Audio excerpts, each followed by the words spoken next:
At 11:43 p.m., my wife deleted hundreds of messages. At 11:44 p.m., I found every single one of them. By midnight, I knew my marriage was over. My wife, Melissa, and I had been married for 12 years. For most of that time, I trusted her completely. We had a nice house, good jobs, and what looked like a perfect life from the outside. But over the previous 6 months, something had changed. She became obsessed with her phone. Every notification made her smile. Every time I entered a room, her screen suddenly went dark. Whenever I asked about it, she would roll her eyes. "You're imagining things." So I ignored my instincts, until one Saturday afternoon, Melissa was cleaning out old electronics and handed me her old iPad. "Can you reset this before we donate it?" "Sure." She kissed my cheek and left to meet a friend.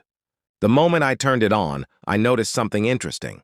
The device was still connected to her cloud account. At first, I didn't care. Then a message notification appeared. A message that had supposedly been deleted. My stomach tightened. I opened the backup folder. Hundreds of messages began loading.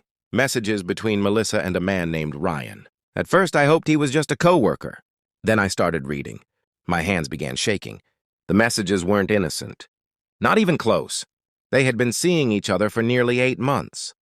Hotel reservations, private photos, plans to meet while I was out of town, jokes about how easy it was to fool me. One message hit harder than all the others. Ryan had asked, "Does your husband suspect anything?" Melissa replied, "Not a chance. He trusts me too much." I stared at the screen. 12 years together, and that's what she thought of me. I spent the next 3 hours reading everything. Every lie, every betrayal, every secret conversation. Then I stopped feeling angry. I started collecting evidence. Screenshots, backups, dates, receipts, everything. By the time Melissa returned home, I knew more about her life than she realized. But I said nothing. For 2 weeks, I acted completely normal. Meanwhile, I met with a lawyer. The evidence was overwhelming.